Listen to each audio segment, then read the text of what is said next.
Room 12 gardeners. Yesterday I was able to go to school for the first time in about 3 months. And I went to the Room 12 patio and I want to show you what I found in one of the containers. I couldn't believe this. Apparently I planted radishes in there last February and I had forgotten about them.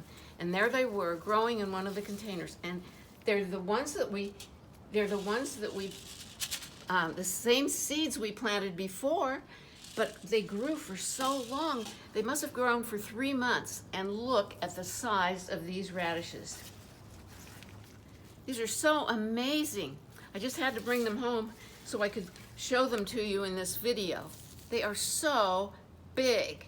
I don't think they taste very good because I read that radishes taste their best when they are the size of marbles.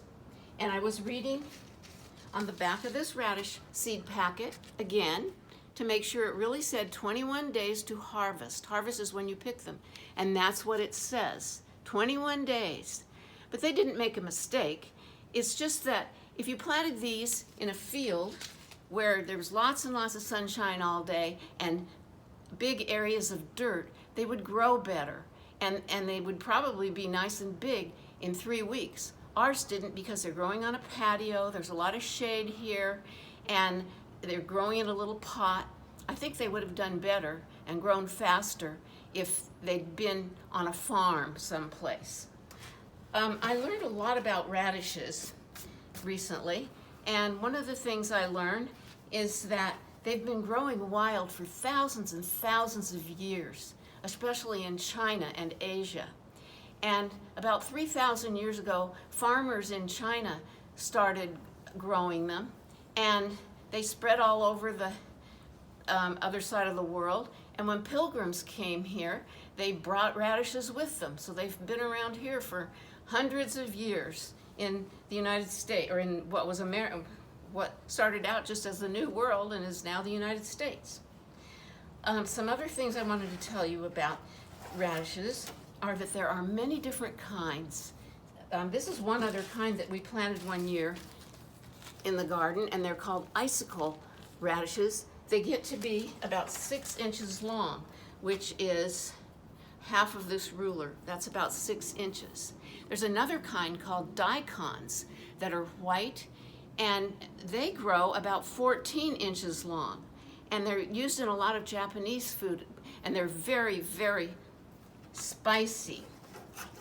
There's a city in Mexico called Oaxaca, Mexico. And on 2 days before Christmas, on December 23rd, people who grow radishes in their gardens pull them up and they carve them into figures, animals and heroes. And those radishes are that big sometimes. They can be 10 pounds. Can you imagine a 10-pound radish? The people who do this, there's a contest on Noche de Rabanos. I'm not very good at Spanish. And the people who win, who make the best carvings, win money, and they become very famous in their community. And I looked at some YouTubes of this day, and maybe you want to look it up too. It's really interesting to see what they do. Radishes are really good for you, and you can cook them in many ways. Some people like them better than other people do.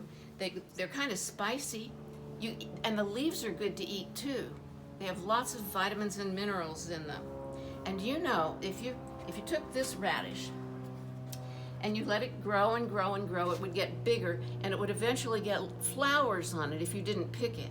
And the flowers would have seed pods, like something like a bean pod, and you could dry those seeds and plant them and have more radish plants. That's the life cycle of a radish.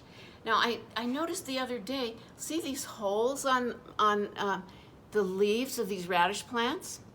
Well, I didn't know what they were, so I looked and looked, and I found, let's see if I can find one now.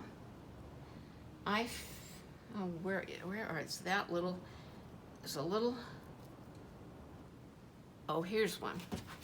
There's a little caterpillar, a little green caterpillar called a cutworm. I don't know if you can see it or not. He's sort of standing up there looking right now, looking at you, I think. I'm going to take him off with a toothpick so you can see him better. Now I've lost my toothpick.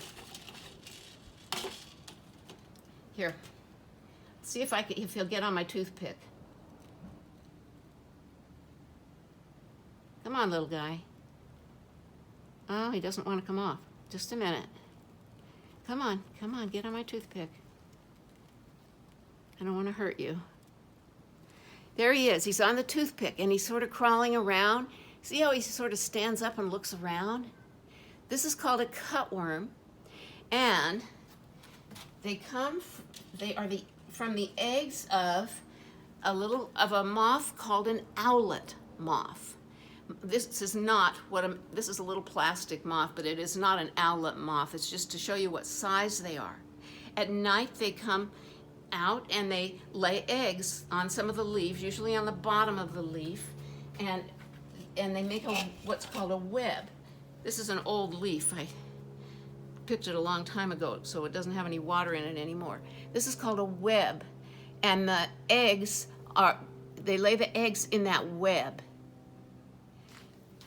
And I'm going to show you a picture of a large picture of an owlet moth. Here it is. And I looked up the word owlet. It's spelled like this, owlet. And it said an owlet is a baby owl.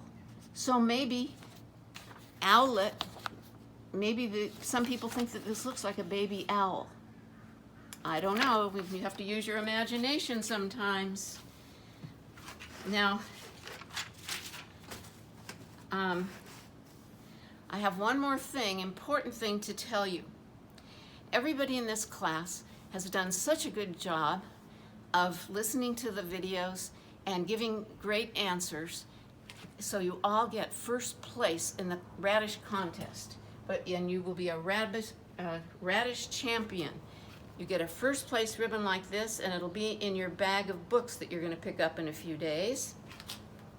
Now, when you respond to this video, I am going to find your radish plant, and in front of my computer, I am going to pull out your radish plant and show you how big it is.